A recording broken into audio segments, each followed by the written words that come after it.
Welcome to Testosterothon. 28 movies so manly they could sail a Viking boat straight up your ass. The Expendables is an ensemble cast tribute to the hyper-violent action movies of the 80s. You got Sylvester Stallone, Jason Statham, Mickey Rourke, Jet Li, Terry Crews, and Dolph Lundgren as a band of mercenaries for hire.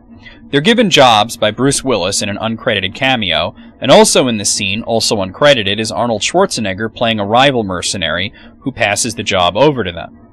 Also, Eric Roberts and Steve Austin appear as villains. The movie starts with the Expendables rescuing hostages from Somali pirates.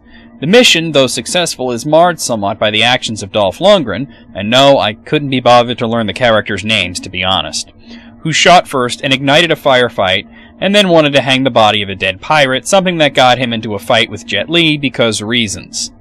Dolph gets expelled from the group because all this shit is caused by his drug addiction, so of course he betrays the Expendables and joins the bad guys, but only kinda, and they wind up taking him back because he was really sorry or something. I think there might have been a fruit basket involved.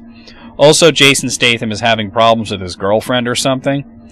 The main plot has to do with Bruce Willis sending Stallone and his crew to South America to kill a bad guy. Their contact turns out to be his daughter, who makes kissy faces at Stallone, but when he tries to rescue her, she refuses to leave, instead letting her father catch her so she could yell at him some more.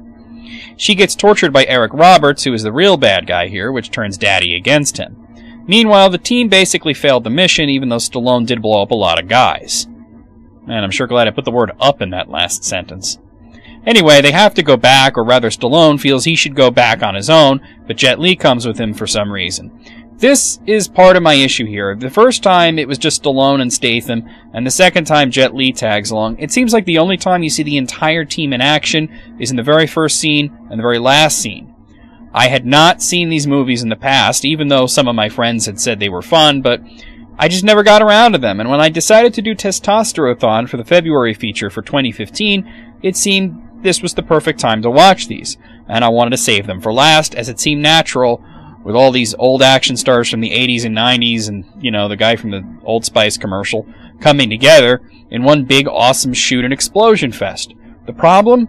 It's just boring.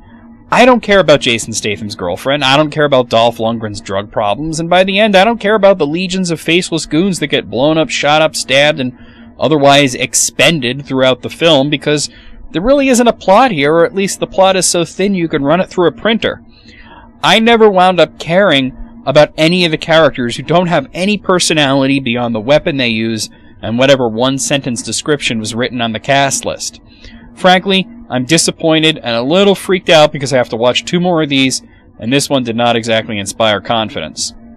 On the machismo meter, I gotta give it a 6. Now, you would think a movie with this many heavily muscled guys blowing shit up and whatnot would be the manliest thing ever, but I couldn't stand Jason Statham whining about his girlfriend leaving him, or Stallone's silly attempt at trying to go it alone the second time around, and the only one who mans up to come with him is the guy that kicks really hard. Sorry, ain't having it. For an actual score, yeah, it's not offensively bad, but it's definitely boring.